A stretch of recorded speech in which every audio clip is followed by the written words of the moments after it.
Bismillahirrahmanirrahim. Assalamualaikum warahmatullahi wabarakatuh.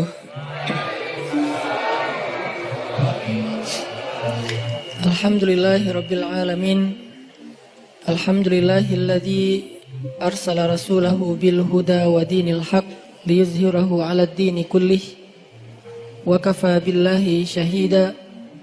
Asyhadu an la ilaha illallah wahdahu la syarikalah. Wa asyhadu anna Muhammadan abduhu wa rasuluhu la nabiyya ba'dah. Allahumma salli wa sallim wa barik ala sayyidina Muhammad wa ala alihi wa sahbihi ajma'in. Rabbi syrah li sadri wa yassir li amri wahlul 'uqdatan min lisani yafqahu qawli. Ahlan wa sahlan min jadid. Selamat datang buat teman-teman semuanya yang pada malam ini kita bisa kembali berkumpul di suasana cuaca yang cerah, alhamdulillah, sehingga di depan teman-teman bisa nongkrong sambil menikmati sajian hidangan Allah Subhanahu wa taala. Dan hidangan Allah Subhanahu wa taala adalah ilmu dan hikmah. Jadi makanan yang kita butuhin itu bukan cuman makanan fisik. Gizi ataupun vitamin, nutrisi yang dibutuhin oleh seorang hamba itu bukan hanya nutrisi fisiknya berupa makanan, minuman, obat, herbal, sayur segala macam, tapi juga semua kita membutuhkan nutrisi hati. Lebih jelasnya lagi nutrisi iman. Karena yang menjadi lemah bukan hanya tenaga kita, tapi iman kita juga bisa menjadi lemah. Yang menjadi futur atau ngantuk bukan cuma mata kita, tapi basirah kita juga bisa menjadi ngantuk. Yang menjadi lupa bukan hanya akal kita, tetapi juga zikir kita juga bisa menjadi lupa. Makanya kita butuh nutrisi atau maidatur rahman, hidangan Allah Subhanahu wa taala yang berbentuk hikmah dan ilmu, sebagaimana kita butuh juga hidangan nutrisi untuk kebutuhan fisik kita. Walaupun memang kita nggak perlu nutrisi, nggak harus memberi nutrisi hati kita dalam bentuk kajian ilmu setiap hari 3 kali misalnya. Nggak harus sih, kalau bisa lebih bagus, tapi nggak harus. Karena nutrisi hati ini bisa kita dapetin bukan cuma dengan duduk dalam majelis ilmu, bukan hanya duduk di dalam tongkrongan hikmah, tapi juga bisa kita dapetin dengan tilawah Al-Quran. Kita juga bisa dapetin itu dengan zikir. Zikir sesuai dengan masalah kita. Karena zikir kalau nggak sesuai dengan masalah tetap berpahala, cuman kurang berasa. Kayak kita lagi nggak lagi haus, tapi minumnya bukan air putih, minumnya misalnya kayak kopi gitu ya. Kalau teh tawar masih mending lah. Haus tapi minumnya kopi atau minumnya minuman yang berwarna. Jadi kayak belum memenuhi dahaga haus kita. Padahal kita lagi haus. Kalau kita lagi kayak agak pusing, oke, minum kopi. Gak semua juga sih ya. Itu mas saya. Kalau pusing ngopi misalnya. Kalau haus minum air putih. Kalau misalnya kayak lagi manja minum susu gitu. Kenapa Ustadz? Ya mungkin lagi kayak males aja yang berat-berat gitu kan. Atau lebih manja lagi jus gitu kan ya. Gak manja sih itu sehat. Ya lah pokoknya. Yang jelas itu kan sesuai dengan kebutuhan kita. Gitu juga dengan zikir. Zikir itu nama Allah yang dipakai itu harusnya sesuai dengan masalah kita. Walillahil asma'il husna. Allah tuh kan punya nama-nama yang bagus, yang mulia, yang baik, yang keren gitu. Walaupun tidak terbatasnya 99, tapi yang dikenal oleh kita 99. Maka fad'uhu biha, maka berdoalah kepada Allah Panggillah Allah. Ud'u itu panggil. Ud'u ila sabili rabbika, atau dakwah itu panggilan, memanggil. Berarti fad'uhu biha, panggillah Allah dengan nama itu. Jadi nggak harus selalu kita manggil Allah, ya Allah, boleh. Tapi ditambah juga, misalnya ya Jabbar. Panggilan buat siapa? Panggilan Allah, tapi buat memanggil Allah buat orang yang lagi apa? Yang lagi sakit hati. Pernah manggil ya Jabbar pas lagi sakit hati? Makanya sering sakit hati. Jabbar itu panggilan untuk orang yang lagi sakit hati, habis dikecewain. Dikecewain oleh apa? Banyak lah, tergantung circle kehidupan kita ya. Ada yang circle-nya lebih ke main, berarti disakitin sama gengnya. Ada yang circle-nya lebih ke romantis-romantisan, disakitin oleh mantannya. Ada yang circle hidupnya seputar masalah kerja, disakitin oleh vendornya, oleh partnernya, oleh teman bisnisnya. Soal circle family life kita disakiti oleh keluarga, anak, orang tua, pasangan, dan seterusnya gitu kan. Yang jelas ketika kita merasa disakitin, ketika kita merasa kayak dikecewain, panggillah Allah sebelum kita memanggil netizen. Kan kita suka manggil netizen dulu ya. Posting, update status, story. Terus storynya tuh curhatnya minta respon lagi tuh. Dengan kasih polling lah. Dengan request lah gitu kan. Baiknya gua putusin atau enggak ya, request gitu. Semuanya putusin, terus dia bingung. Gimana ya. Nah, sebelum kita istisyarah kepada netizen, karena netizen itu istisyarah, bukan istifta, bukan istikharah. Yang paling tinggi itu kan derajatnya dari 3 level. Meminta pendapat, nomor 1 tuh istikharah, minta pendapat Allah. Kedua, istifta, minta pendapat ulama, orang yang berilmu. Ketiga, istisyarah, minta pendapat orang yang lebih bijak dan berpengalaman. Termasuk kepada teman kita atau followers kita atau geng kita, itu istisyarah. Sebelum kita istisyarah netizen, ya ayyuhal netizen, sebelum kita pakai kalimat itu, atau ya ustaz, bahkan sebelum ustaz, ya kiai, ya syekh, maka ya Allah. Panggil Allah Subhanahu wa ta'ala. Manggilnya gimana Ustadz? Salah satunya selain kata Allah pastinya, karena itu kalimat yang paling mulia, kita juga bisa manggil tematik. Ya Jabbar. Ya Jabbar itu bisa 2. Sebetulnya 3 maknanya Jabbar, tapi yang lebih common itu 2. 1, dipanggil untuk masalah-masalah yang sifatnya bukan hanya besar, tapi kayak kekuatan. Misalnya kita ngedoain musuh-musuh Islam. Allahumma alaika bi'a'daika a'da'iddin. Allahumma alaika bil kuffar. Allahumma alaika biz zalimin. Ya Allah, kami serahkan kepadamu orang-orang zalim itu, gitu kan? Orang-orang zalim. Baru kita mengatakan, ya Jabbar. Pasangannya biasanya, ya Qahar. Ya Jabbar, ya Qahar. Arti Jabbar dalam konteks itu, yang perkasa, yang memaksa. Ya Qahar, yang menaklukkan. Sehingga dipakailah kalimat Jabbar, Qahar, Aziz, kan kata-kata yang nama-nama yang perkasa gitu, untuk doa-doa yang sifatnya biasanya dipakainya dalam kondisi terzolimi. Ini doa-doa orang yang terzolimi. Kayaknya nggak perlu dihafal juga sih.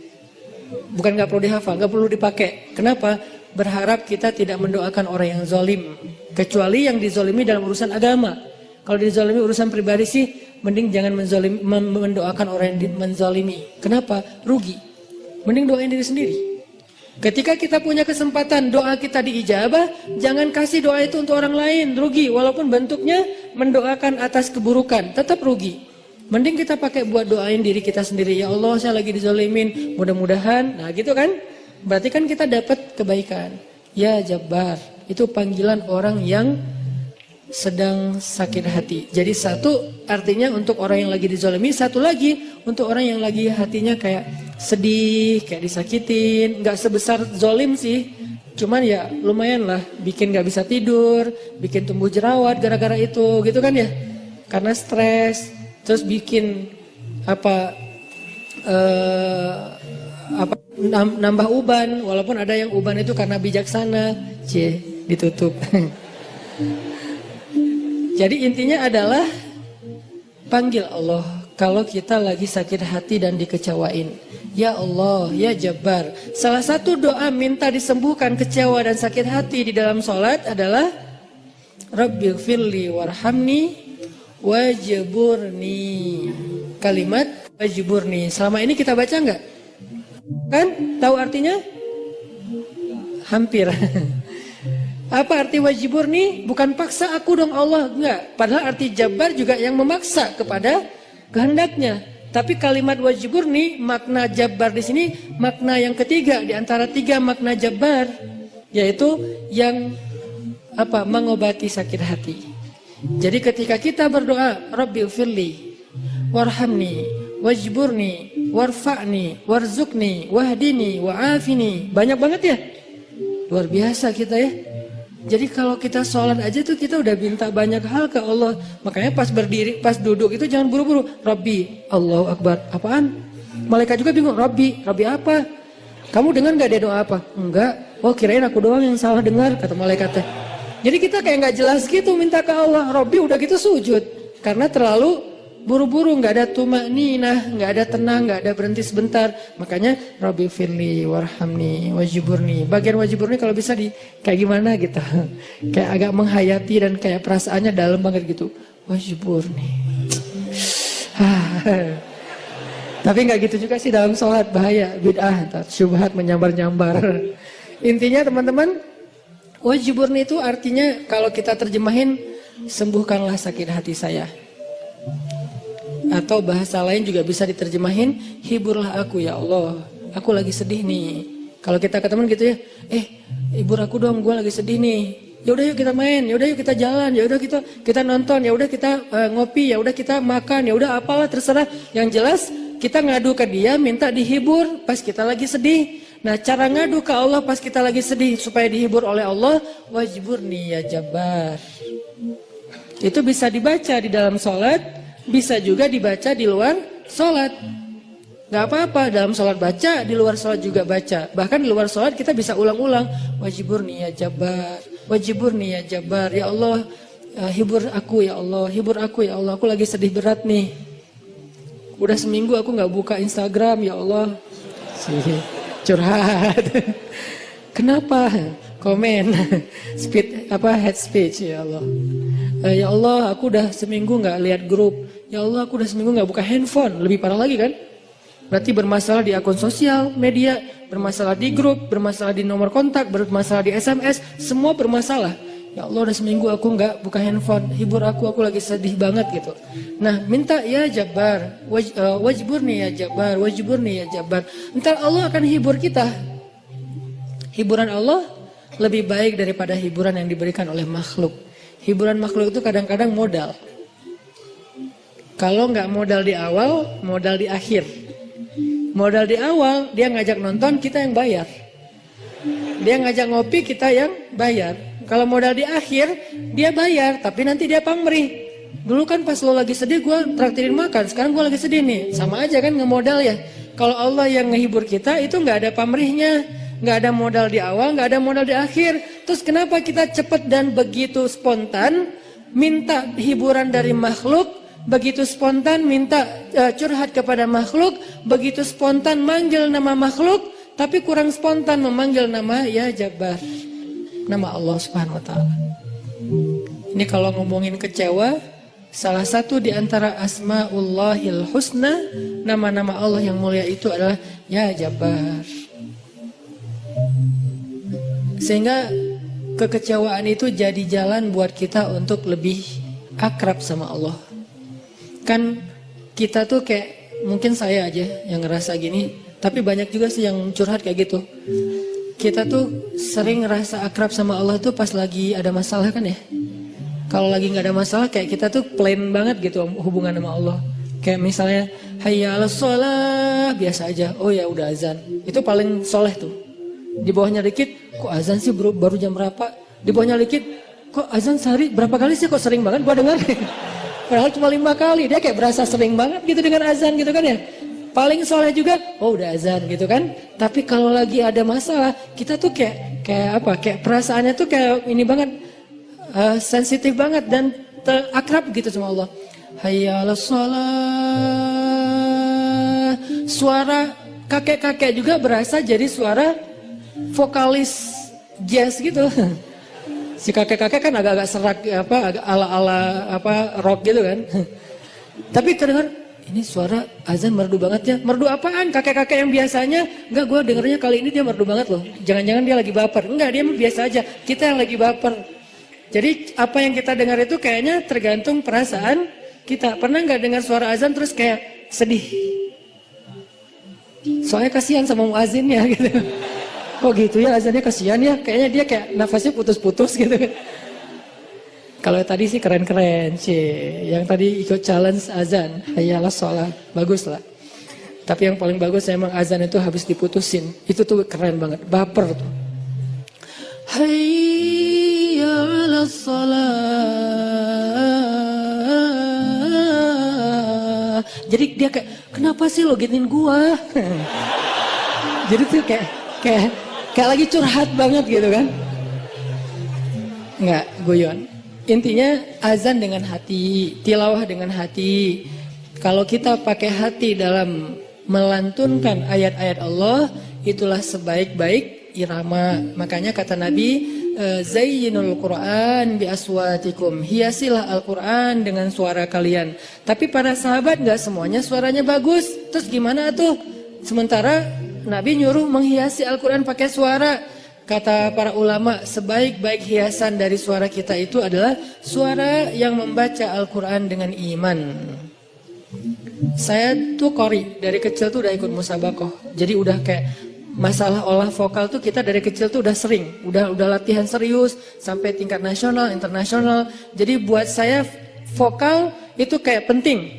Makanya kalau dengar orang misalnya kayak nyanyi kah atau dia tilawah kah, cukup satu vokal pendek aja udah ketahuan. Ini kayaknya nih kayak orang kayak blind audition ya.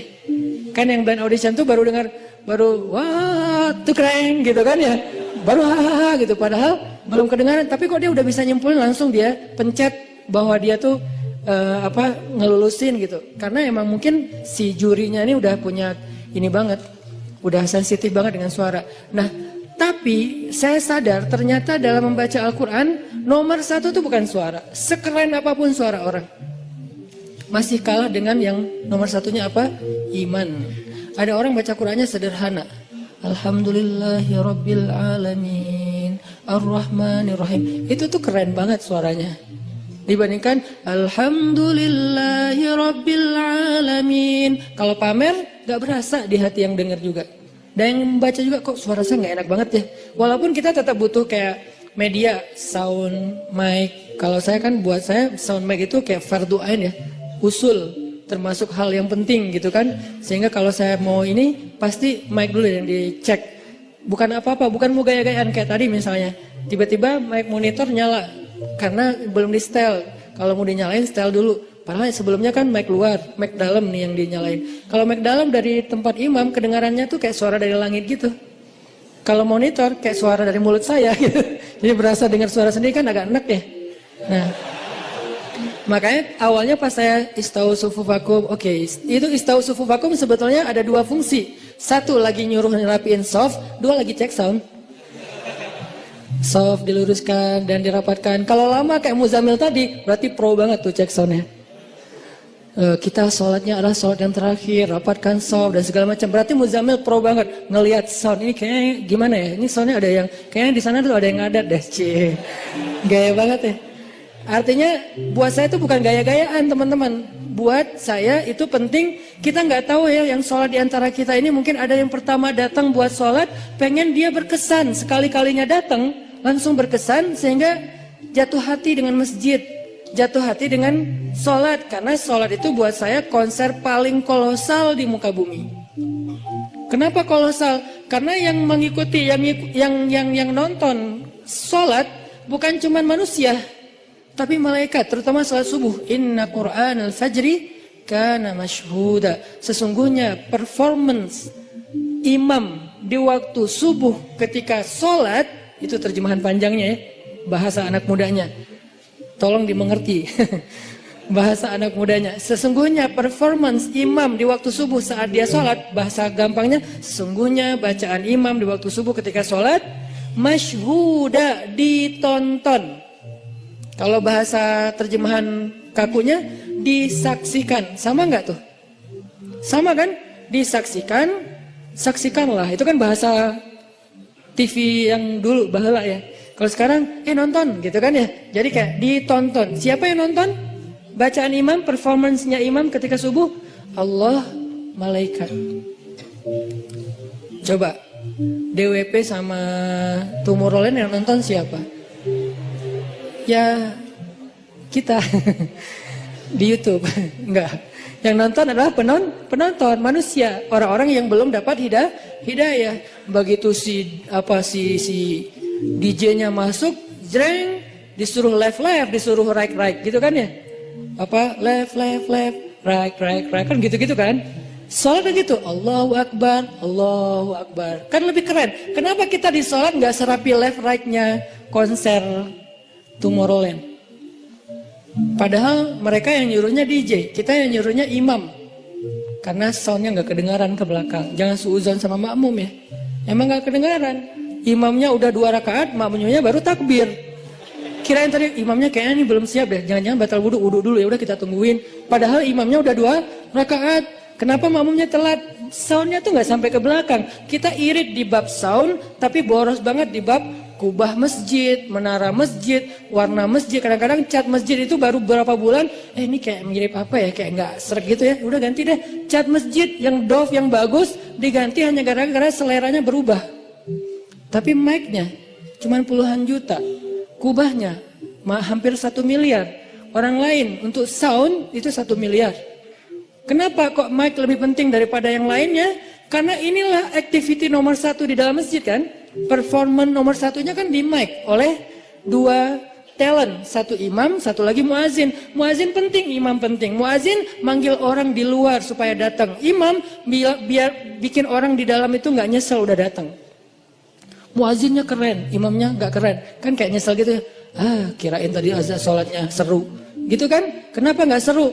Soalnya bacaannya salah-salah, suaranya kayak putus-putus gitu, kayak keselak lagi, imamnya kasihan gitu kan. Kita di belakang, aduh udah lah Pak, kasihan Pak, udah aja ruku dah. Gitu kan ya.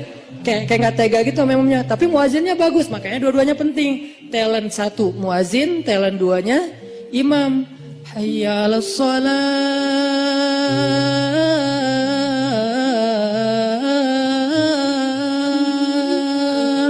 Orang dengar sedih ya.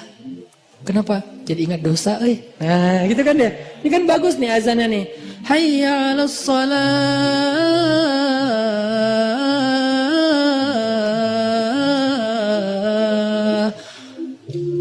Surga itu kayaknya indah juga ya dengar suara mah.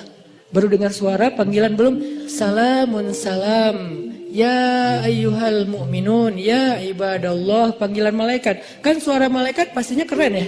Gak ada yang fales dong, malaikat. Masa malaikat fales?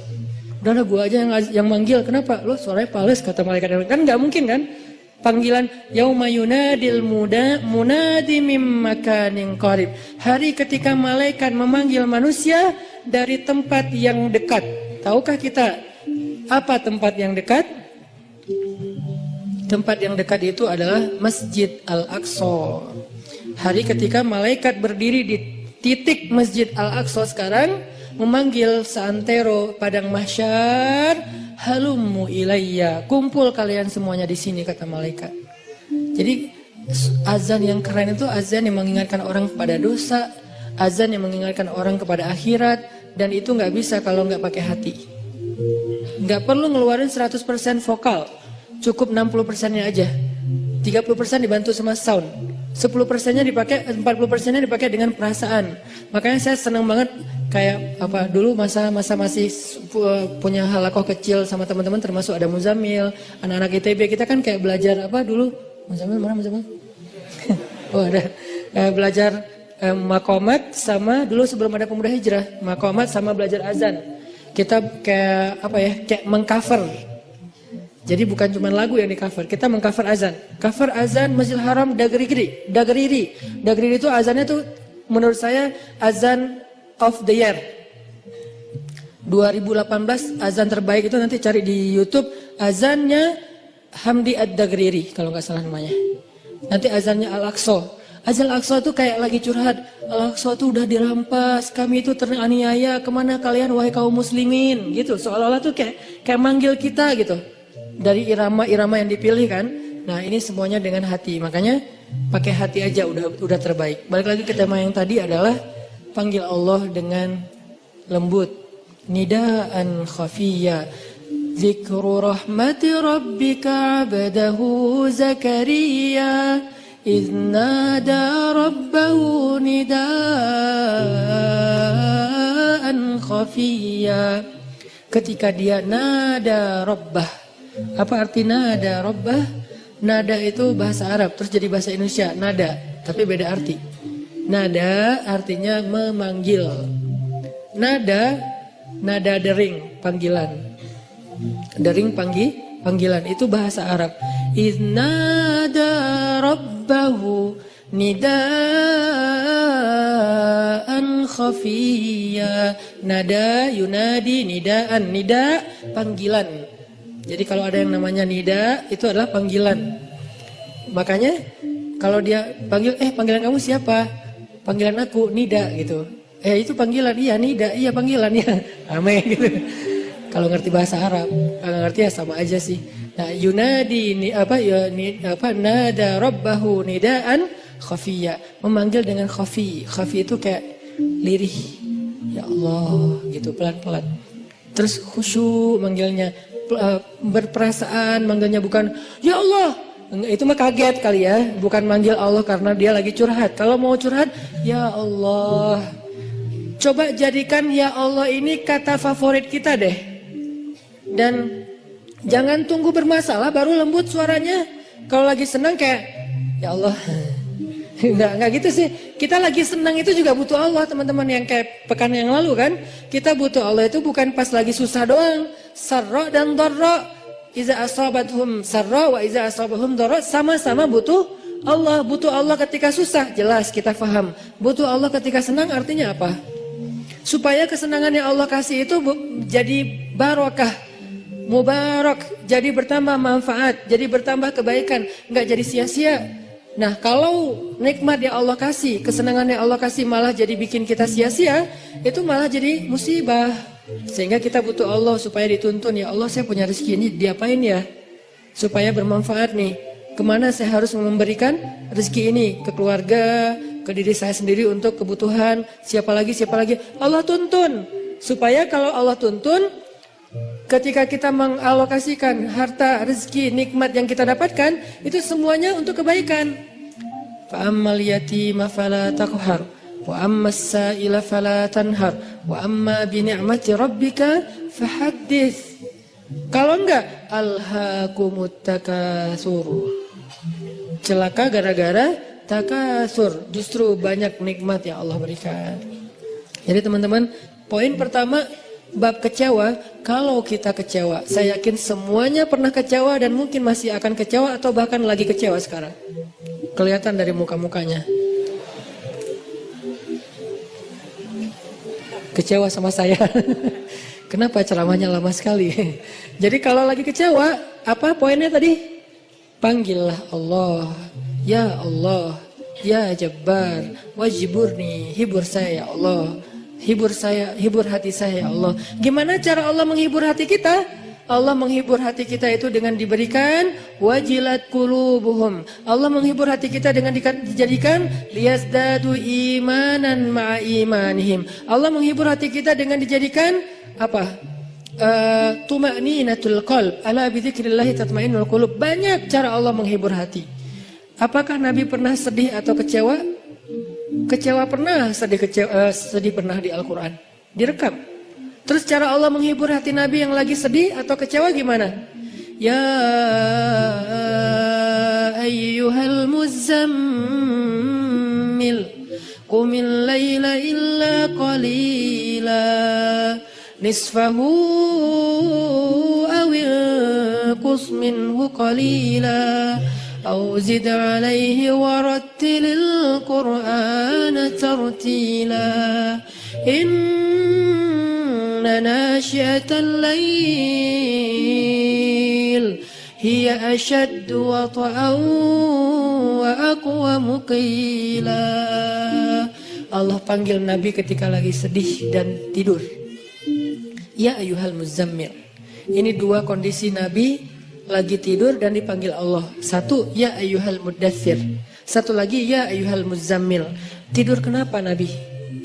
Bukan tidur, tertidur. Gara-gara capek seharian berdakwah dan capek seharian dibully. Dibully di mana-mana, pergi ke pasar, dibully di pasar, pergi ke tempat pertemuan, dibully di tempat pertemuan, pergi di sepanjang jalan, dibully di sepanjang jalan, pergi ke rumah keluarga besarnya, ke tetangganya, ke pamannya, ke sepupunya, dibully oleh tetangga dan keluarga besarnya. Kemanapun beliau pergi, beliau dibully, dihead, dihina, dicela seharian dari pagi. Satu kota Mekah ngebully beliau. Ada yang mengatakan beliau itu penyihir, ada yang mengatakan beliau itu pembohong, ada yang mengatakan beliau itu tercela. Muzammam, nama aslinya Muhammad, artinya terpuji, tapi diplesetin jadi Muzammam, artinya tercela.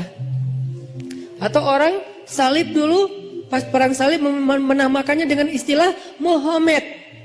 Apa Muhammad? Salah satu nama setan. Jadi dipanggil Muhammad, dipanggil Muzammam, dipanggil sahir, dipanggil majnun, orang gila, dan banyak lagi yang nggak direkam secara diksi oleh Al-Quran, karena emang Al-Quran ini memilih banget diksinya, tapi secara simbolik Al-Quran nunjukin bahwa inilah celaan-celaan yang diterima Nabi berhari-hari dari pagi sampai malam. Pulang malam-malam ngomong ke Khadijah, Khadijah zammiluni, zammiluni, Khadijah selimuti aku, selimuti aku. Khadijah pengertian, diselimuti Rasulullah, diusap-usap kepala Rasulullah, tenang Rasulullah, tenang ya Rasulullah, la tahzan ya Rasulullah, Allah nggak akan ninggalin kamu, Allah tuh sayang sama kamu ya Khadijah. Tapi di tubuh Rasulullah tuh banyak lemparan, bekas lemparan, dibersihin sama Khadijah. Setelah Khadijah wafat, nanti yang menggantikannya Fatimah yang bersihin bekas-bekas lemparan orang. Ada yang lemparin kotoran, ada yang lemparin barang benda-benda keras sehingga melukai Nabi, dibersihin sama Khadijah. Udah capek, Nabi tertidur. Udah beres urusan, dihibur oleh Khadijah. Begitu sampai waktu yang hening, Khadijah udah tertidur, penduduk seluruh bumi udah tertidur. Allah memanggil kekasihnya, ya ayyuhal muzammil, wahai orang yang berselimut.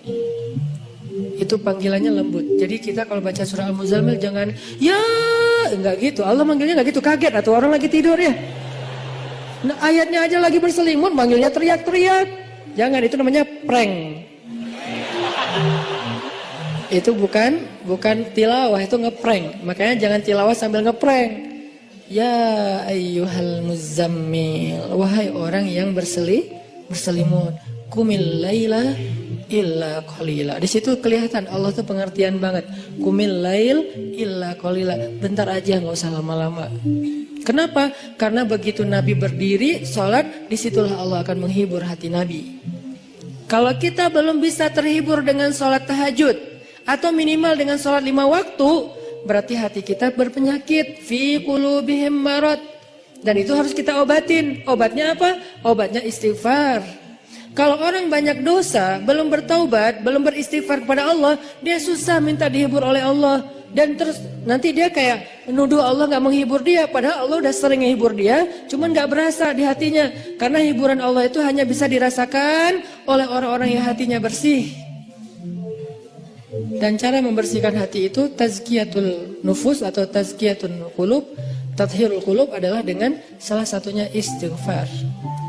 Perbanyak istighfar supaya begitu nanti kita ada masalah, kalau kita nanti lagi disakitin, kalau kita lagi kecewa dan sedih, kita bilang wajibur nih ya Jabar, wajibur nih ya Jabar. Allah hibur kerasa, kita lagi dihibur oleh Allah. Kan enak ya, kalau apa yang Allah perlakukan kepada kita tuh kita kayak ngerasa, itu enak tuh. Daripada Allah udah habis-habisan ngehibur kita, kita nggak ngerasa. Ibarat Allah udah ngirim kita japrian, nggak dibaca-baca sama kita. Terus nanti kita tuduh, lu kok nggak empati banget sih sama gue lagi sedih-sedihnya, gue curhat nggak dibalas-balas, udah dibalas, nggak ada, lu aja nggak baca, oh ya ada banyak ternyata, artinya nggak dibuka sama kita kan? Kenapa nggak dibuka? Mungkin pulsa kita habis, mungkin handphone kita error, mungkin apa dan segala macam kemungkinan. Nah gitu juga dengan Allah. Wa idza sa'alaka 'ibadi 'anni fa inni qarib. Qarib itu kalau lebih dekatnya namanya akrab. Akrab. Qarib. Sahabah qarib, sahabat karib. Itu bahasa Arab. Kan saya sering nge-mention bahwa ini dari bahasa Arab, bahwa biar kita tahu identitas bahasa kita itu sebetulnya sebagian besar diambil serapan dari bahasa Arab. Terus siapa yang merangkai bahasa Indonesia dari bahasa Arab kalau bukan ulama? Jadi nggak bisa dilepaskan antara ulama dengan Indonesia, antara ulama dengan kebangsaan, antara ulama dengan nasionalisme. Toh bahasa nasional kita dibentuk oleh ulama. Buktinya serapannya 90% itu bahasa Arab. Sebagiannya benar terjemahannya, sebagiannya keliru, tapi tetap aja bahasa Arab. Makanya kenapa saya sering mention itu bukan mau apa di Arab-Arabin biar gaya, biar kelihatan ustadz gitu, enggak. Kalau mau kelihatan Arab banget saya banyakin Arab emang itu mah. Ini enggak lagi kayak gitu. Lagi pengen menarik benang sejarah kalau bahasa kita itu emang sebetulnya bahasa Arab yang diserap. Jadi kalau ada yang agak alergi tentang Arab, saya pikir ini berlebihan. Kita nggak alergi terhadap ras, mau Arab kayak, mau Eropa kayak, mau Afrika, mau apa, ya kan itu semuanya takdir Allah kan. Emang kita bisa minta diciptain sebagai orang apa? Nggak bisa kan? Ya Allah saya pengen diciptain sebagai orang apa ya enaknya. Ini deh orang Rusia, tinggi, putih, rambutnya pirang. Ya Allah saya pengen diciptakan sebagai orang Afrika. Kenapa? Biar tawadu. Nah, nggak gitu juga sih. Jadi kita nggak bisa request gitu kan ya. Dan orang Afrika pun sebetulnya sekarang kan jadi keren ya. Orang kulit hitam keren nggak sih? Berasa sekufu, segolongan. Kalau orang kulit hitam didiskriminasikan nggak keren, kasihan tuh. Kan kulit hitam juga sekarang jadi favorit. Bahkan banyak orang yang pengen menghitamkan kulitnya.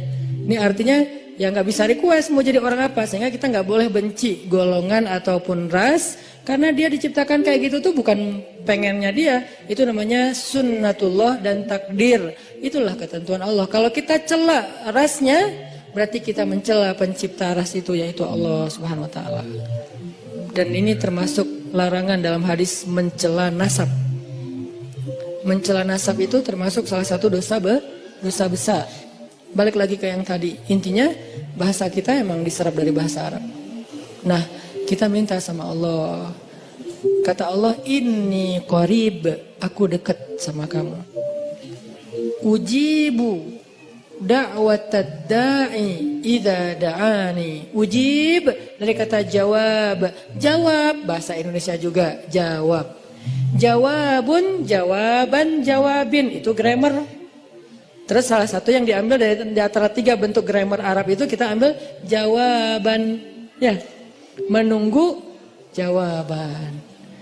Ada orang yang sedang mengatakan saya lagi menunggu jawabun, nggak ada kan ya? Ini agak-agak aneh. Jawabin atau ada tuh jawabinnya. Jawab berarti yang udah ada tuh jawaban jawabin, jawabun mah belum ada ya. Jawabin atau yang respon apa yang tadi. Nah oke, berarti itu bahasa Arab juga. Jawab, ban, bin sama aja.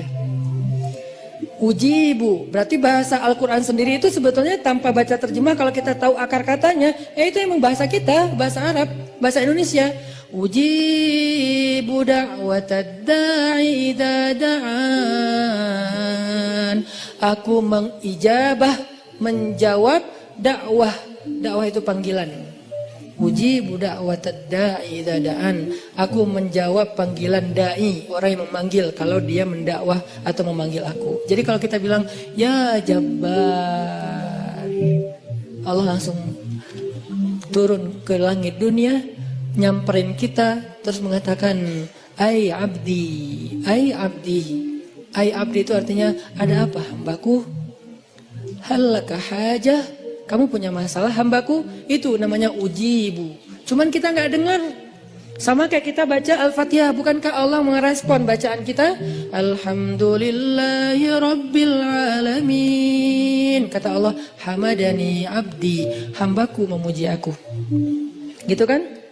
Sampai selesai Al-Fatihah, satu ayat demi satu ayat Allah tuh ngerespon. Jadi kita kayak lagi chat sama Allah sebetulnya. Salat itu kan chat sama Allah.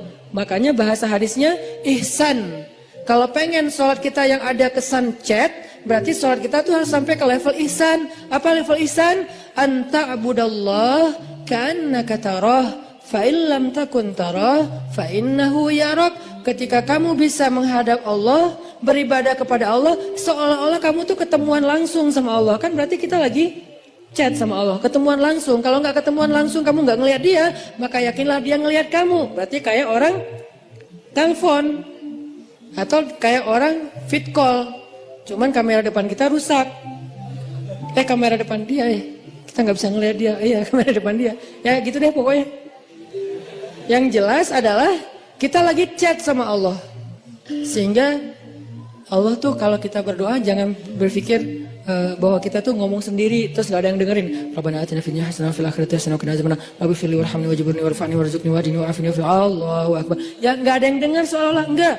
Rabbi firli warhamni wajburni. Kalau kita salat berjamaah Ustaz gimana? Pelan-pelan, imamnya kita mungkin slow motion. Kalau dia kan dicepetin tuh kan ya, jadi ya apa istilahnya tuh, cut to cut gitu kan.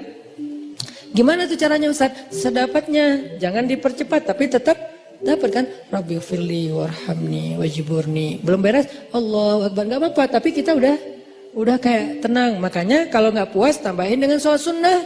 Begitu tahiyat awal, duduk tahiyat antara dua sujud, Rabbi firli warhamni wajburni.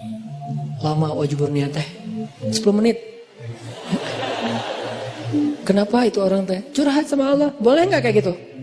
Boleh nggak kita duduk di antara dua sujud setengah jam? Boleh. Apalagi sholat sunnah. Kecuali kita jadi imam sholat berjamaah. Jangan, kasihan. Anak udah nangis-nangis. Terus suami udah nunggu di depan ngeklakson-klakson. Terus sales udah habis promonya. Kan nggak konsen sholatnya. Makanya kalau jadi imam yang bijak, ambil pertengahan.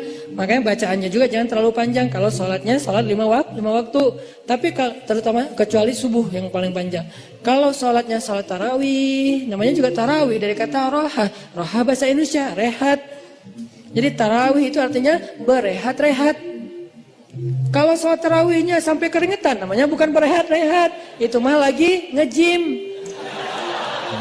Tarawih keringetan, harusnya kan tarawih itu kan tadi keringetan terus gara-gara tarawih jadi nggak keringetan ya. Itu kayak apa ya? Kayak bukan pemanasan, pendinginan. Gitu deh pokoknya. Jadi tarawih itu Allahu Akbar. Wah, mulai istirahat nih. Kalau ada yang ngomong, pengen istirahat, kenapa? Habis tarawih. Ini aneh.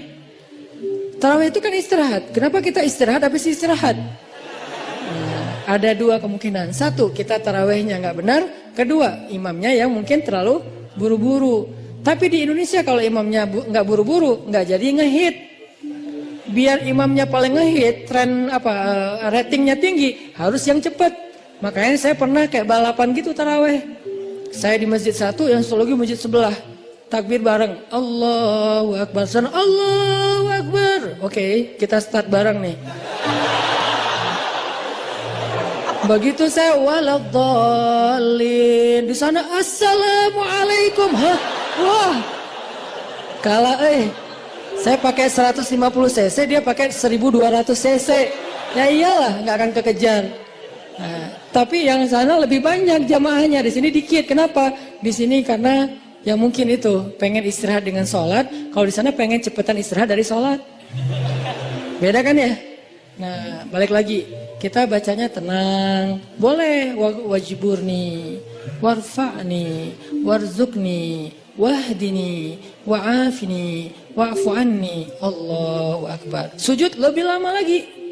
Karena sujud itu lebih freestyle. Freestyle doanya, bukan freestyle bentuknya. Masa sujud mau gini terus. Ya enggak sih. Freestyle doanya. Maksudnya freestyle doa tuh boleh baca doa apa aja selama itu kebaikan.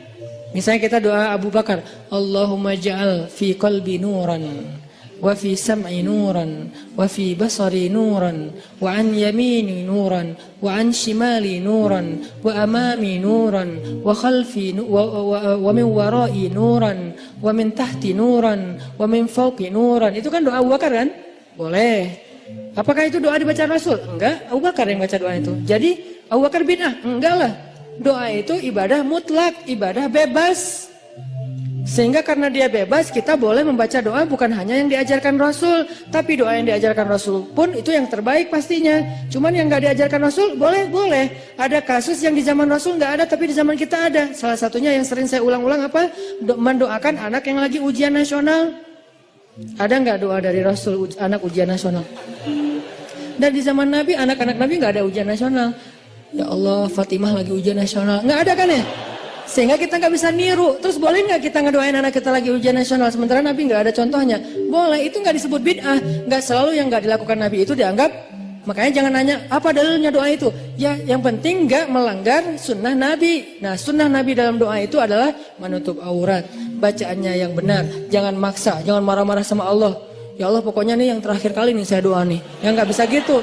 Doanya yang baik, gitu kan? Kalau mendoakan yang buruk, balik lagi kepada kita sendiri. Nah, ini namanya doa. Makanya pas sujud kita bisa doanya Abu Bakar. Bisa doanya Muaz bin Jabal. Allahumma a'inni ala dzikrika wa syukrika wa husni ibadatik. Bisa doanya Bilal. Bilal. Allahumma inni as'aluka ridhaka wal jannah wa a'udzubika min sakhatika wan nar. Itu doanya Bilal. Tiga-tiganya ini bukan doanya Nabi. Yang satu Abu Bakar yang apa? Yang membuatnya. Yang kedua siapa tadi? Muaz. Yang ketiga adalah Bilal. Dan tiga-tiganya Nabi tahu dan Nabi membolehkan. Enggak langsung Nabi, kan gak ada saya suruh. Kenapa kamu baca yang gak pernah saya contohin? Enggak, karena emang ibadah doa itu ibadah mutlak. Sehingga kita bisa doa, ya Allah, saya sih lupa namanya, tapi saya udah nge-follow dia. Soalnya akunnya nama palsu. Tapi saya tahu kok nama dia yang saya pernah hafal kok nama dia yang asli. Ya Allah, pengen kalau bisa saya pengen jadikan dia sebagai imam saya. Kalau nggak dia pun yang mirip-mirip gitu. Nah, di dalam sholat gimana caranya? Ya jangan di dalam sholat sih, susah ngomongnya. Kalau bahasa Indonesia kan nggak boleh dalam sholat kan. Kalau di dalam sholat tetap harus bahasa Arab. Kalau bisa jangan bahasa Arab yang dikarang-karang sendiri. Malah salah. Allahumma ansur alaina. Itu bahaya. Allahumma ansur itu artinya apa? Ya Allah, tolonglah. Tapi kalimat berikutnya ada unsurna wansur alaina. Itu beda. Unsurna, ya Allah tolong kami. Unsur alaina, ya Allah tolong orang lain untuk menghancurkan kami. Cuman beda Allah doang. Makanya kalau kita Allahumma ansuril muslimin ala a'daika, Allahumma ansuril muslimin alal kafirin, Allahumma ansuril muslimin alal zalimin. Tapi kalau Allahumma ansuril zalimin alal muslimin, wah, apalagi diaminkan banyak orang. Kenapa kita kok kalah terus ya? Ya itu doanya salah. Makanya kalau bahasa Arab mah lebih baik jangan dikarang sendiri. Mending kita hafal. Cari di Google boleh, tapi harus jelas websitenya. Jangan-jangan di Google kan semua orang bisa nulis kan ya. Kadang-kadang dari Facebook juga ada di Google, kita klik ternyata itu kayak dia lagi curhat gitu, sok-sok pakai bahasa Arab. Ternyata isinya mantra. Kan bahasa mantra juga kayak bahasa Arab kan, keriting-keriting gitu kan. Nah intinya teman-teman minta sama Allah pas kita lagi duduk di antara dua sujud, pas kita lagi sujud, poin 1. kalau lagi dikecewain. Poin 2, kalau kita dikecewain, kecewa, sedih, kadang-kadang nggak harus dikecewain orang, kecewa sendiri, nggak jelas. Tiba-tiba kecewa tiba-tiba kayak sedih aja. Pernah nggak sih sedih tapi nggak ada sebab? Wah serentak Itu tuh gimana tuh? Tiba-tiba kayak hari ini, kok saya nggak tahu nggak kenapa? Hati kita itu diusik sama setan. Setan tuh emang senang ngusik hati. Dia tuh nggak ngusik fisik kita kecuali sesekali. Kayak misalnya ada guna-guna itu kan fisik kan. Tapi yang sering banget dailynya dia tuh ngusik hati. Yuwaswisu fi sudurin nas. Yuwaswis itu continuous present tense. Jadi continuous terus-terusan. Fi'lul mudhari kalau bahasa Arab. Yuwaswisu terus menerus. Fi sudurin nas, di dalam hati atau dada manusia. Jadi setiap hari itu dia kayak ngusik kita.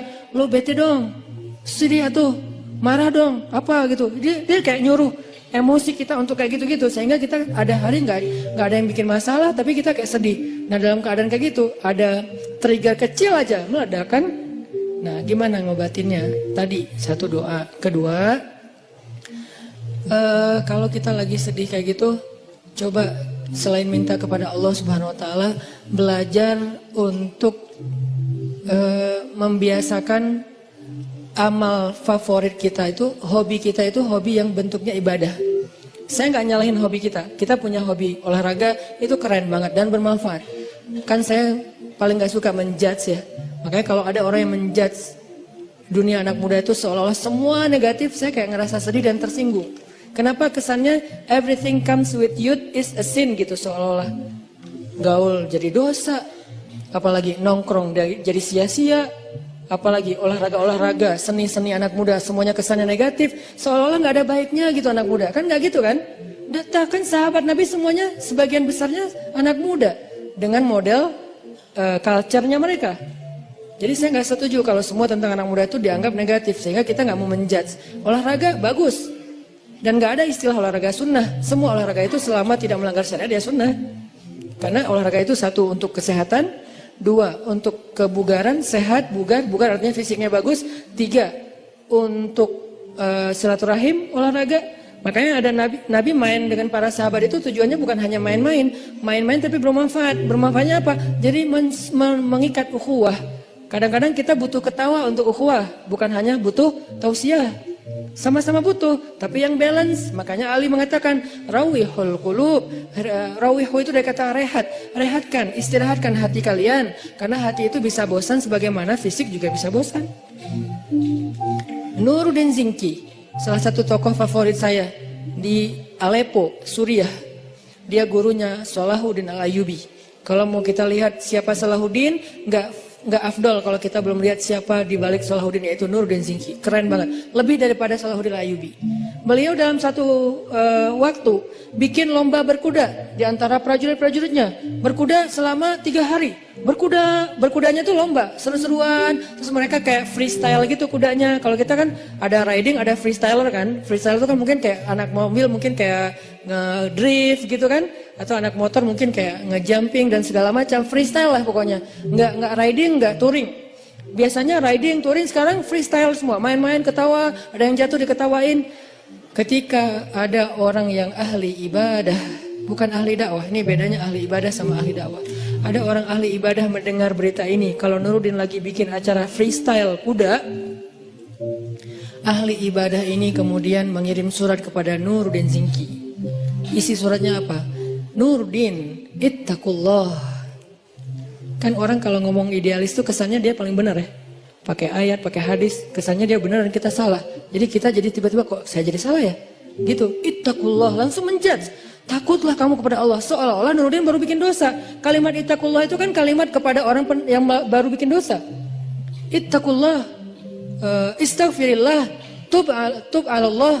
Jadi kayak kamu tuh dosa banget, takut sama Allah, gitu kesannya. Nuruddin, ittaqullah, takutlah kamu kepada Allah. Yang kamu lakukan ini semuanya sia-sia. Waktu kita itu nanti akan dimintai pertanggungjawaban setiap detiknya, panjang. Keluarin ayat, keluarin hadis.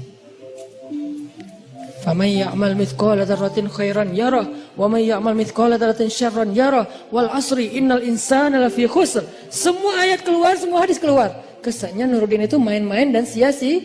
sia-sia. Ini bedanya orang yang hanya tinggal di dalam masjid dengan orang yang turun ke dalam objek-objek dakwah dan jihad. Mereka akan lihat realitas yang berbeda banget di dalam masjid. Di dalam masjid mah semua orang baik, soleh. Nggak diuji kita di dalam masjid, sedikit kalaupun ada. Tapi begitu di luar, akhirnya Nuruddin Zingki membalas. Balasannya apa? Akhi fillah, saudaraku karena Allah. Sebetulnya saya tidak ingin menyampaikan ini, tapi karena engkau sudah menuduh saya dengan tuduhan-tuduhan yang tidak benar, saya perlu tabayyun, kata Nuruddin. Kami itu udah berjihad berbulan-bulan, melintasi gunung-gunung yang tinggi, melintasi padang pasir, musim panas, musim dingin, menghadapi musuh-musuh yang berkali-kali lipat lebih banyak dari kami. Kami dan kuda-kuda kami sudah melihat darah tuh terus-terusan, setiap hari ngelihat darah, setiap hari ngelihat potongan tubuh manusia. Lelah, tidak tidur berhari-hari, kehausan, tidak minum kecuali beberapa tetes air saja dalam sehari. Kami itu sudah berjihad berbulan-bulan, kata Nuruddin. Sehingga saya melihat pasukan saya mulai stres. Kuda-kuda kami mulai stres. Kuda kalau stres susah dipakai. Jadi nggak akan sesuai dengan instruksi dari penunggangnya, kesatrianya. Dia stres, ngelihat musuh dari kejauhan, kadang-kadang bukan ngelihat musuh, ngelihat pohon aja dikira musuh. Wah, banyak banget musuhnya, lari. Kuda stres kan bahaya kan? Dan bisa membahayakan penunggangnya. Gimana mau rapi dalam soft jihad kalau kudanya pada stres, kayak nggak pernah diservis. Ibarat motor nggak pernah diservis, dibawa tuh sampai olinya udah kayak lumpur. Akhirnya kami bawalah, kalau bahasa kita diservis. Diservis itu apa? Dengan cara kalau diservis motor kita bawa ke bengkel servis nih, ganti oli, apa segala macam dibersihin, kayak gitu-gitu kan. Kalau servis kuda dibawa main. Karena kuda itu servisnya dengan main, bukan makan, minum dan segala macam. Akhirnya kudanya bisa ikut main sama penunggangnya, lucu-lucuan, guling-guling. Kudanya menjatuhkan penunggangnya, terus diketawain dengan lain. Dan prajuritnya juga diservis dengan cara apa? Entertain, mereka butuh hiburan. Jangan berpikir ketika ada orang berhibur sebentar, seolah-olah udah seluruh hidupnya berhibur, sampai kita menuduhnya bahwa hidupnya sia-sia. Ini terlalu gampang menjudge orang lain. Bisa jadi itu bagian dari program dakwah. Itu jawaban Nuruddin. Jadi saya ingin supaya prajurit saya segar lagi, ukhuwah mereka kuat lagi, lebih soft, barisan mereka lebih bagus lagi, dan kuda-kuda mereka lebih sehat dan bugar lagi. Dibalas kepada ahli ibadah. Baru kemudian ahli ibadah, ya tapi kan gak harus gitu juga. Oh panjang, akhirnya gak beres. Ya namanya juga orang kalau udah dengki. Sama dengan Fudail bin Iyad dengan Ibnu Mubarak. Fudail bin Iyad ahli ibadah di dua Masjidil Haram. Masjid Nabawi dia ahli ibadah dan mengajar di Masjid Nabawi. Masjidil Haram juga dia ahli ibadah dan mengajar di Masjidil Haram. Tapi gak pernah keluar dari masjid. Sehingga yang dia tahu realitas dunia ini hanya realitas masjid. Tentang sholat harus rapi, tentang kalau sholat kita sunnah sendiri harus pakai sutro. Itu kan realitas dinamika masjid kan. Tentang waktu azan itu jangan diburu-buru, antara azan dan iqomah itu dikasih jeda waktu. Kemudian masalah menutup aurat dalam pakaian sholat. Kemudian masalah kenceleng. Itulah realitas masjid. Sangat mungkin belum banyak. Ketika keluar dari masjid, realitasnya tuh beragam. Nggak sesederhana masjid, rumit. Kalau di dalam masjid itu sederhana realitasnya. Sehingga nggak butuh pemikiran rumit untuk menyelesaikannya. Di luar masjid, itu rumit banget. Baru aja di teras masjid udah rumit. Masalah sendal ketuker. Kalau ketukernya dengan yang lebih bagus sih, bukan masalah. Nggak akan ngomong, diem-diem aja. Ini masalah ketukernya dengan yang ya gimana gitu.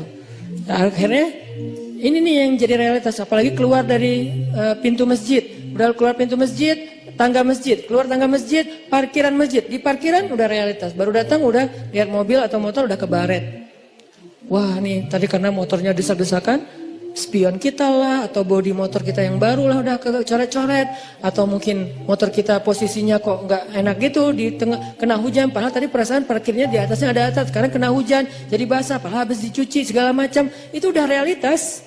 Sehingga ketika Ibnu Mubarak melihat Fudail bin Iyad asik aja mengajar di dalam masjid, Ibnu Mubarak mengirim surat kepada Fudail bin Iyad yang kemudian jadi nasyid, jadi lagu. Ya abidal haramain, wahai hamba yang beribadah di dua Masjidil Haram. Ya abidal haramaini law absartana la'alimta annaka bil ibadati tal'abu. Wahai orang yang beribadah di dua Masjidil Haram siang dan malam, tahajud, itikaf, tilawah, ngajar ilmu. Kalau kamu melihat apa yang kami lakukan di luar sini, maka kamu akan menganggap ibadahmu itu cuma main-main. Padahal udah di Masjidil Haram dan di Masjid Nabawi, tapi masih dianggap main-main. Kalau dibandingkan dengan apa? Dibandingkan dengan dakwah dan jihad. Karena dakwah itu nggak sederhana ibadah. Ibadah kita semua yang datang orang-orang udah pada soleh, yang pengen ibadah, gampang diatur. Shaf luruskan, lurus nggak? Lurus. Coba suruh luruskan shaf di belakang zebra cross. Segampang meluruskan shaf di masjid?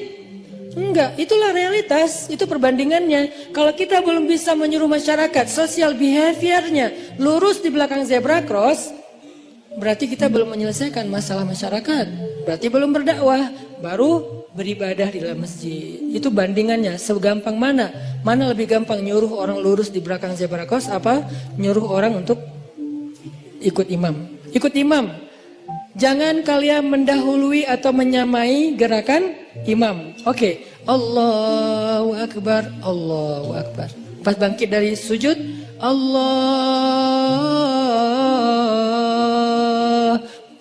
Bacaan imam itu panjang dan makmumnya belum yang benar ya, belum bergerak dari sujud, masih nungguin sampai bar baru dia bar, beres bahasa Jawa. Jadi begitu imamnya Akbar baru makmumnya Allahu Akbar. Gampang nyuruh makmum kayak gitu. Coba jangan menyamai lampu kuning apalagi mendahului. Susah kan? Di traffic light kuning, merah, hijau. Jangan mendahului lampu kuning. Kalau merah mungkin agak gampang. Kuning aja. Di sana udah merah kan ketahuan tuh ada kayak pantulan cahaya kan ya. Kalau di sana merah kan di sini nggak langsung hijau kan? Di sini mah ada jeda beberapa detik lah. Di sana udah mulai kuning, wah jalan kan ya.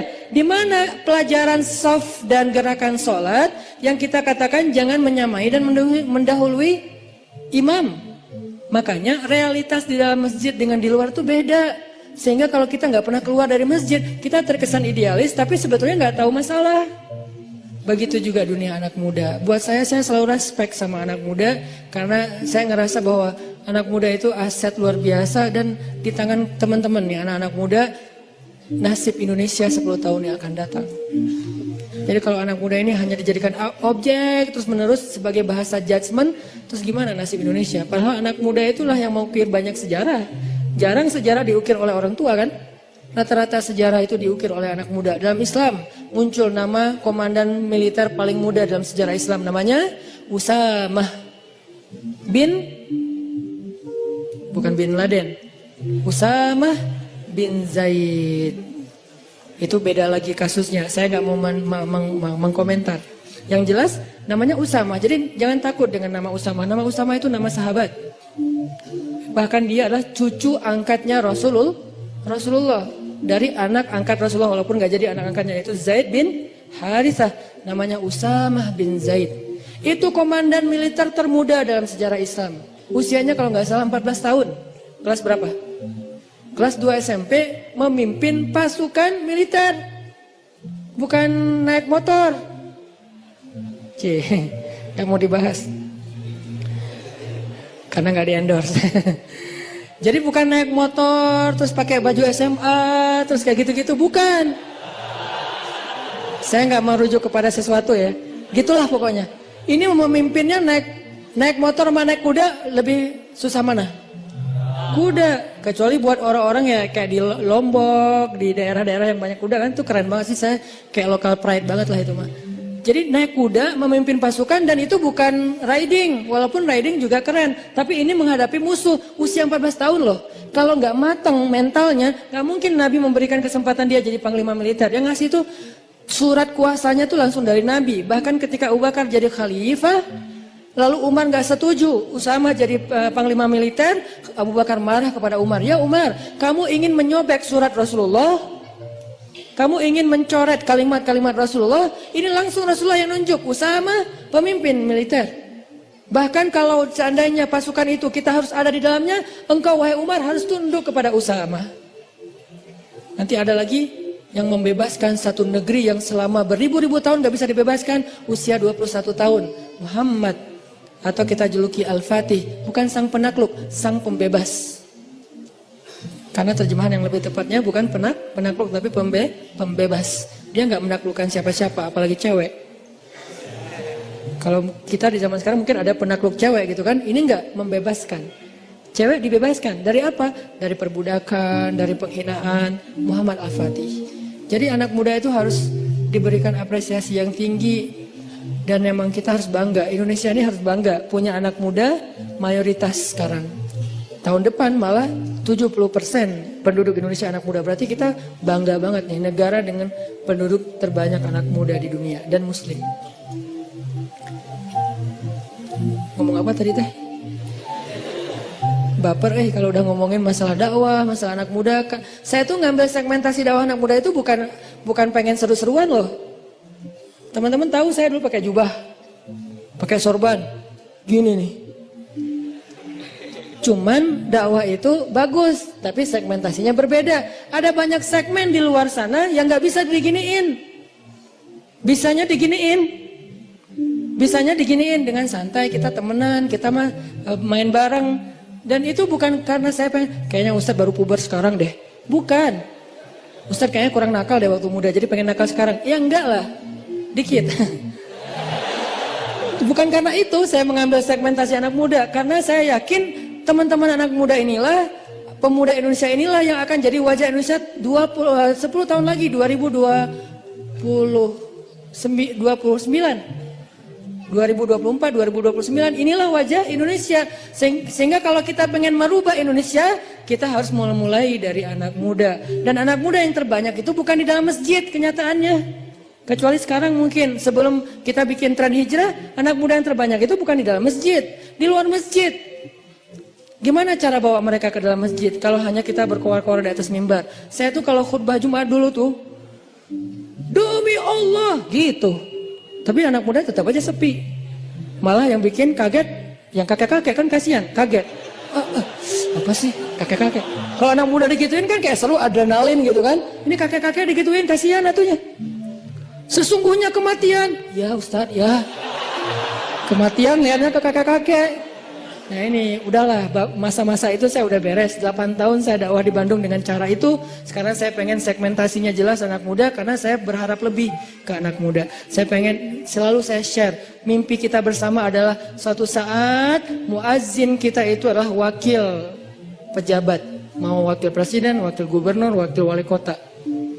Dan dia udah belajar azan di masjid-masjid ketika dia masih muda, azannya azan baper dari hati. Kebayang aja wakil presiden manggil kita sholat di Masjid Istiqlal, live streaming. Hayya 'alas shalah.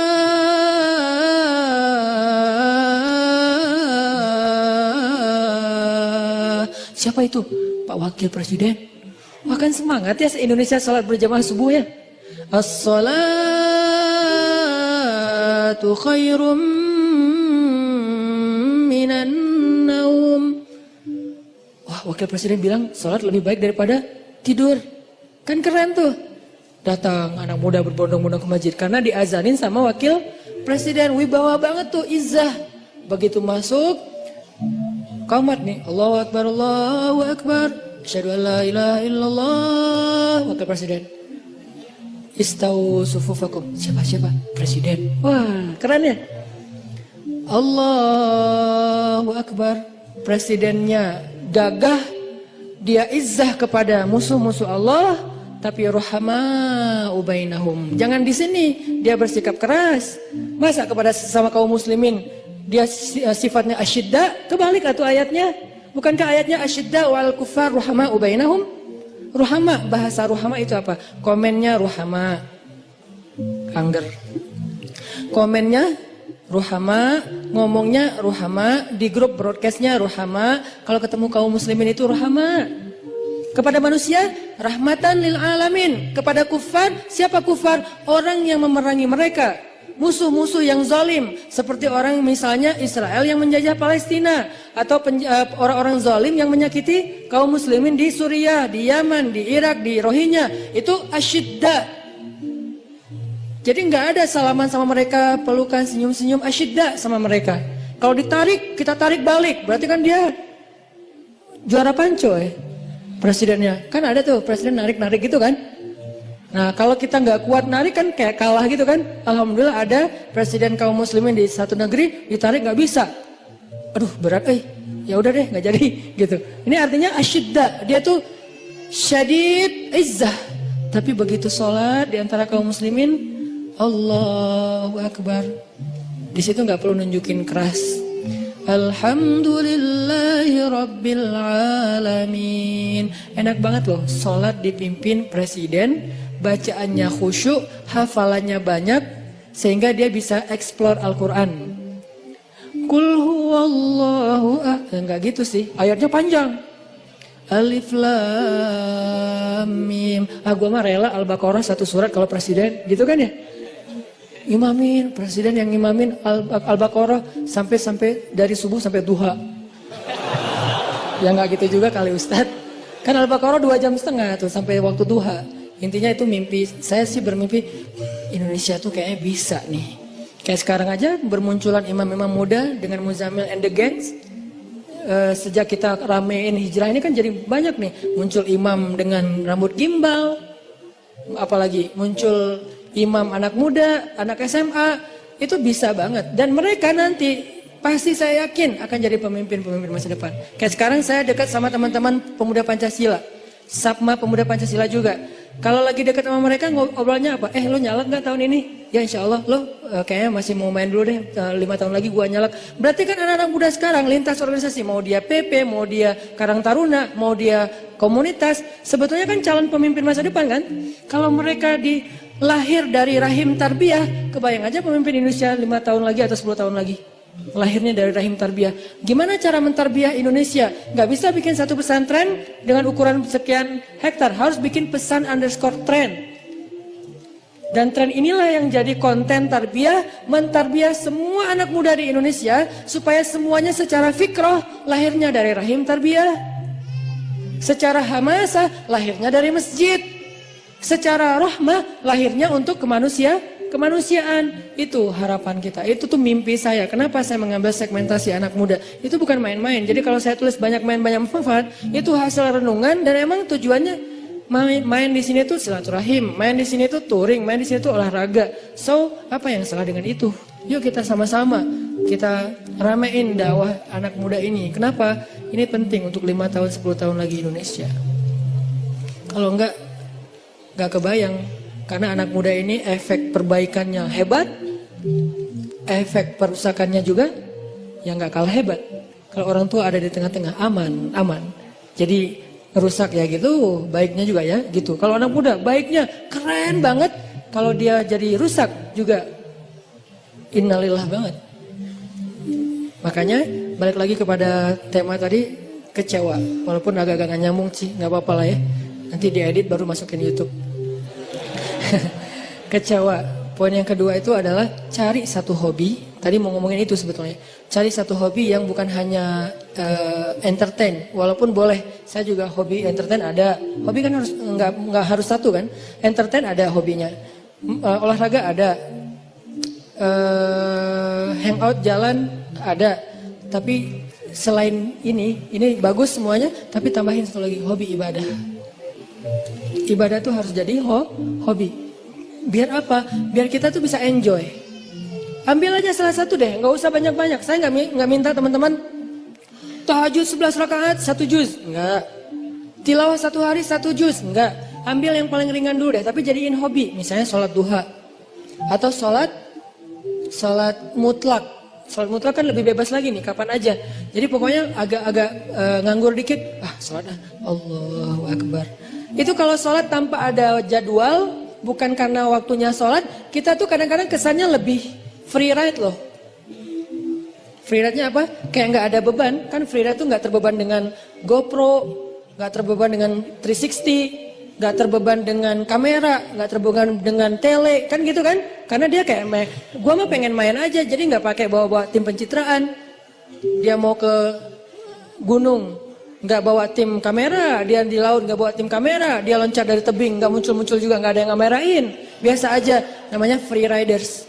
Bisa nggak kita ibadah tuh selain emang udah ada waktunya, muqayyad, ada yang free ride. Free ride tuh mutlak, bebas, sholat aja, nggak ada yang nyuruh, nggak ada yang maksa, sholat. Itu kalau jadi hobi teman-teman, sebanyak mungkin sholat sunnah mutlak, itu akan jadi obat ketika kita kecewa. Tapi itu nggak bisa pas kecewa baru dilakuin. Harus dibiasain dulu dari sekarang. Begitu nanti kecewa, itu jadi akan kayak kita kecewa ngopi, sedih nongkrong, sedih nonton, sedih ketemu teman, sedih main. Sekarang sedih sholat. Baru nanti berlaku ayat ya ayyuhalladzina amanu sta'inu bis sabri was shalah. Mintalah pertolongan Allah dengan sholat salah satunya. Itu nggak bisa kalau nggak dimulai dilatih, dijadikan habit dan hobi. Siap insyaallah? Ya mudah-mudahan anak muda yang ada di masjid ini, yang ada di kota ini kota inspirasi banget di seluruh Indonesia. Yang ada di negeri ini negeri yang mudah-mudahan kita berbaik sangka. Negeri yang disebut oleh Nabi di akhir zaman akan datang kemenangan Islam dari timur.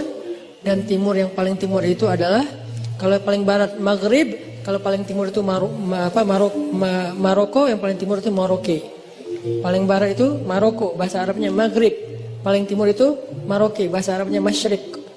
Berarti kalau di sana Maghribnya udah beres dengan banyak cerita, yang belum giliran peradaban itu cuman Masyrik, Maroke, dan itu adanya di Indonesia. Mudah-mudahan anak muda inilah yang nanti akan menemani Imam Mahdi membebaskan Palestina. Saya punya azam secara pribadi, saya bisa aja datang ke Palestina sekarang untuk bikin traveling, umroh atau apalah, atau datang sendiri juga insya Allah bisa ke Palestina. Saya kenapa nggak mau? Saya udah datang ke Masjidil Haram berkali-kali, Masjid Nabawi pastinya. Kenapa Palestina enggak?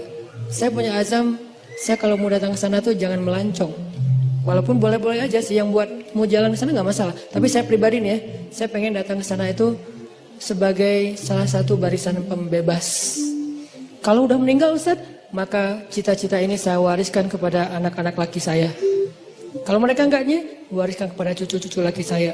Pastinya harusnya ini adalah cita-cita kita bersama. Pengen datang ke Al-Aqsa, sholat di pelataran masjidnya, diimamin oleh Imam Mahdi, sholat subuh, tiba-tiba dari langit kelihatan cahaya. Dua malaikat turun bersama di tengah-tengahnya Nabi Isa. Berpegangan kepada sayap malaikat turun, sholat subuh yang paling luar biasa, kolosal. Lalu Imam Mahdi sama Nabi Isa dorong-dorongan siapa yang jadi imam. Nabi Isa aja, Mahdi aja, Nabi Isa aja, Mahdi aja.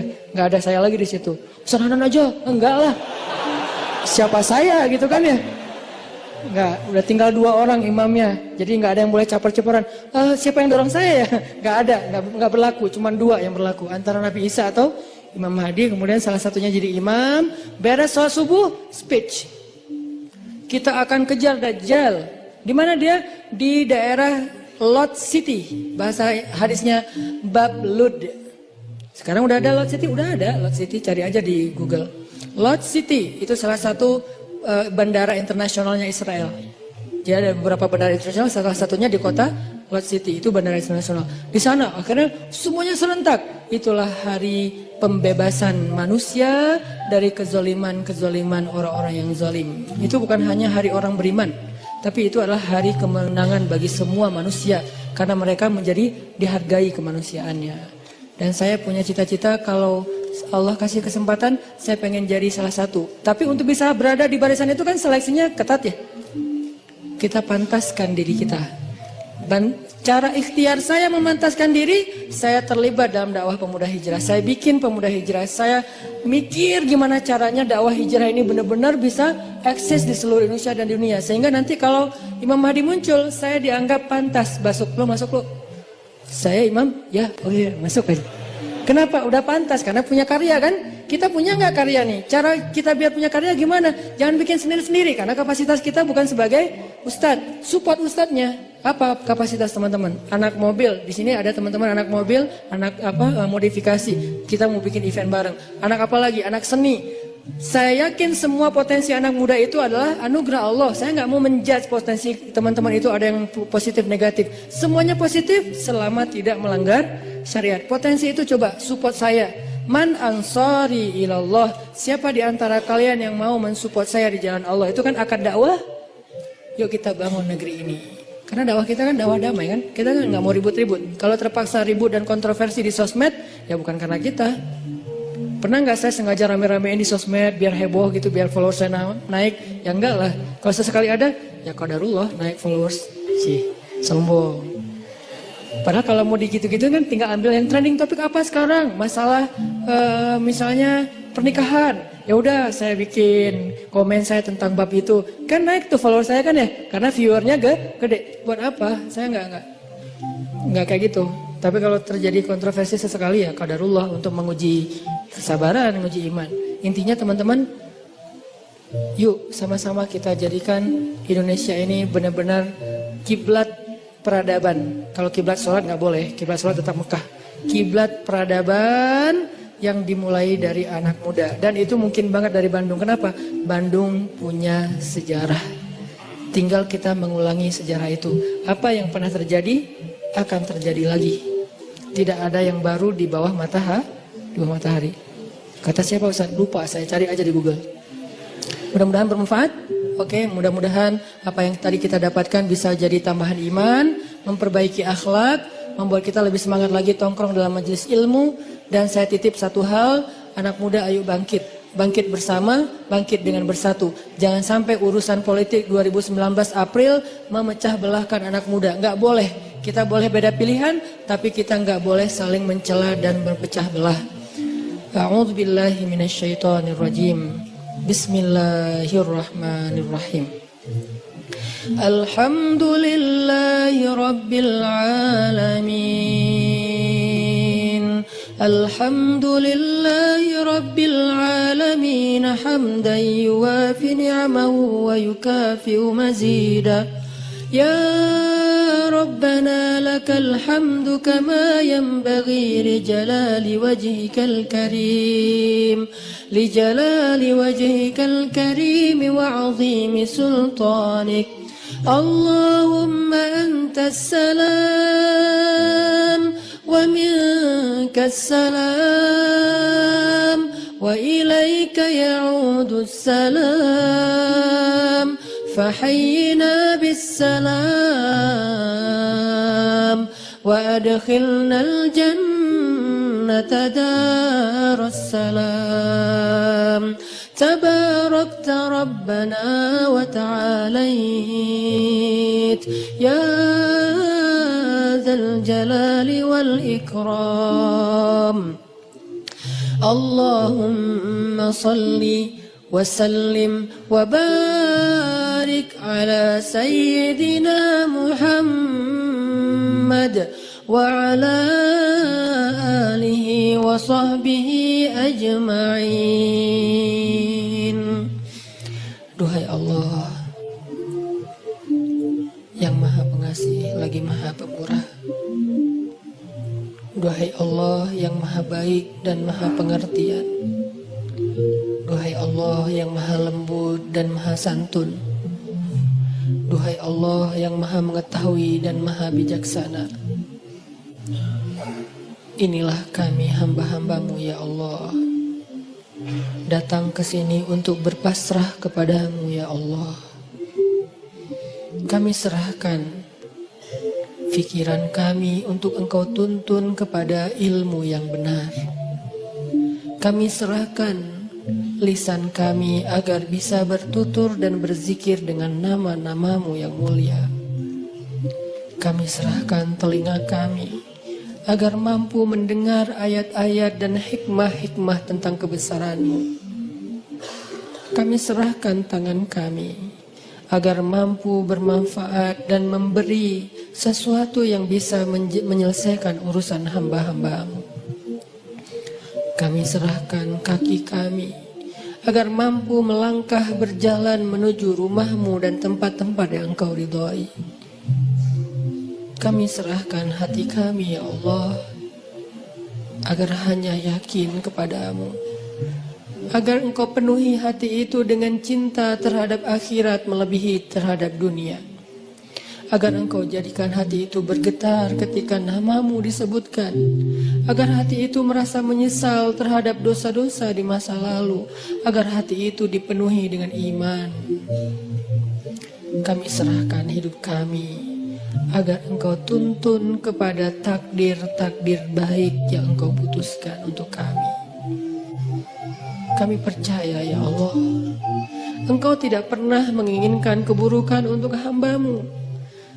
Engkau tidak pernah sengaja memberikan musibah kepada hamba-Mu. Engkau tidak pernah sengaja menyakiti hamba-Mu. Engkau tidak pernah sengaja membalas hamba-Mu dengan kemurkaan-Mu. Karena kami yakin rahmat-Mu mendahului marah-Mu, kasih sayang-Mu mendahului amarah-Mu, sifat kasihan-Mu mendahului murka-Mu. Engkau tidak mungkin marah kepada hamba-Mu sebelum Engkau sayang kepada dia. Engkau tidak mungkin murka kepada hamba-Mu sebelum Engkau kasihan kepada dia. Engkau tidak mungkin mengambil nikmat dari hamba-Mu sebelum Engkau berlimpahi dia ya Allah. Karena sesungguhnya rahmat-Mu lebih luas daripada kemarahan-Mu. Kami berserah kepadamu ya Allah. Kami serahkan diri kami, hidup kami, jiwa kami hanya kepadamu ya Allah. Tuntun kami ke arah yang Engkau kehendaki. Kami pasrah, kami ikut ya Allah. Karena kami yakin Engkau tidak mengarahkan dan menuntun hamba-Mu kecuali kepada kebaikan di dunia dan akhirat bagi kami.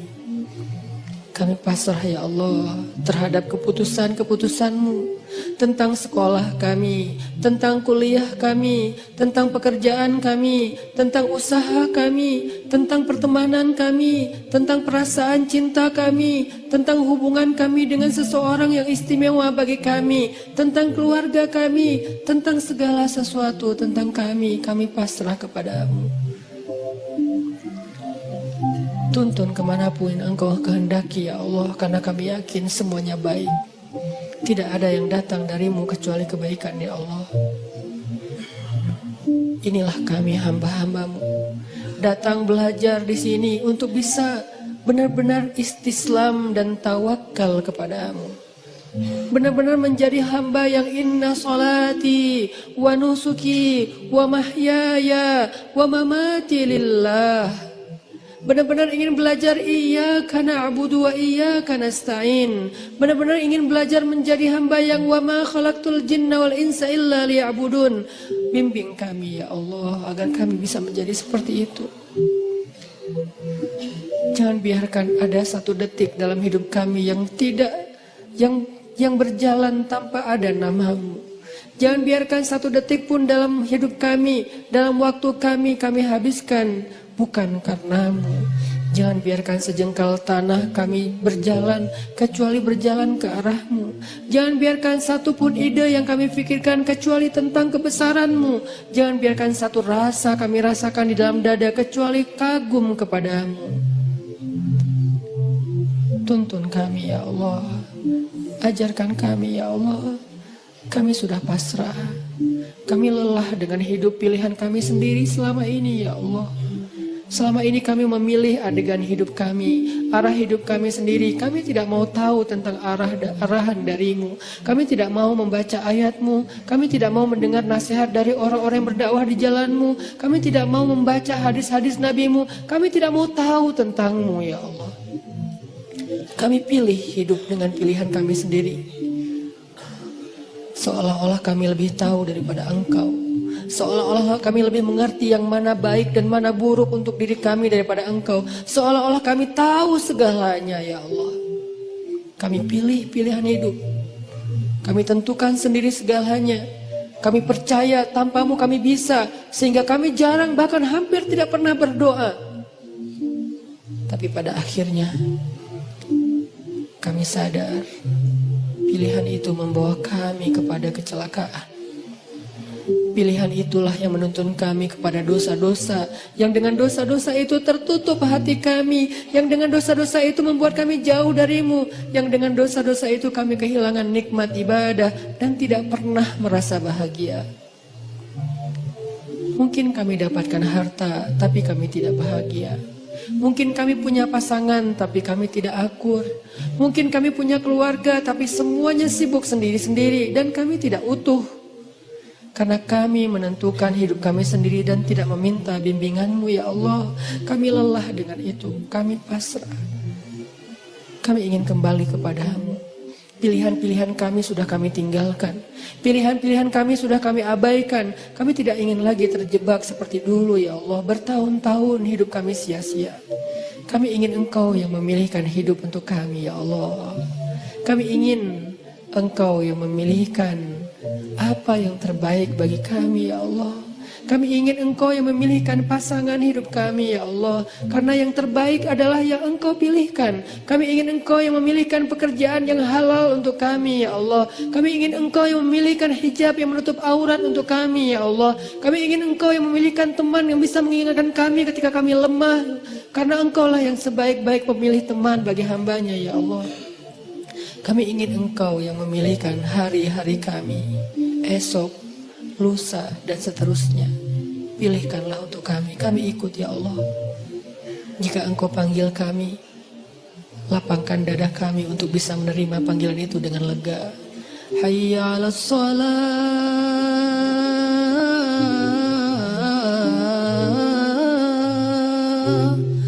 Ya Allah, jangan biarkan kami mendengar suara itu dengan marah. Jangan biarkan kami mendengar suara itu dengan terbeban. Kami ingin merasakan nikmatnya mendengar suara azan. Kami ingin merasakan hati kami bergetar ketika mendengar namamu disebutkan. Kami ingin merasakan panggilan itu adalah panggilan terindah, senandung terindah yang pernah kami dengar.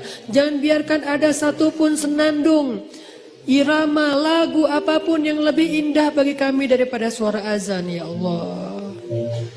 Ya, kami berhibur dengan lagu-lagu. Kami berhibur dengan senandung-senandung manusia. Tapi kami tidak mau senandung itu mengalahkan suara azan. Celaka kami jika kami mengganti suara azan dengan hiburan-hiburan makhluk ya Allah. Itu hanyalah kesenangan sesaat. Tetapi hiburlah kami dengan suara azan dan bacaan Al-Quran. La uqsimu biyaumil qiyamah. Hibur kami dengan ayat itu ya Allah. Fabi ayyi ala'i rabbikuma tukadziban. Hibur kami dengan ayat itu ya Allah. Ya ayyuhalladzina amanu. Beri kami kemampuan untuk merasakan panggilan itu ya Allah. Seolah-olah Engkau memanggil kami secara pribadi. Jangan biarkan kami berpikir bahwa panggilan itu bukan untuk kami. Lalu siapa kami jika bukan orang beriman? Kenapa kami ketika dipanggil ya ayyuhalladzina amanu tidak merasa? Ketika dipanggil ya ayyuhal kafirun kami tersinggung. Apakah kami benar-benar kufur kepadamu?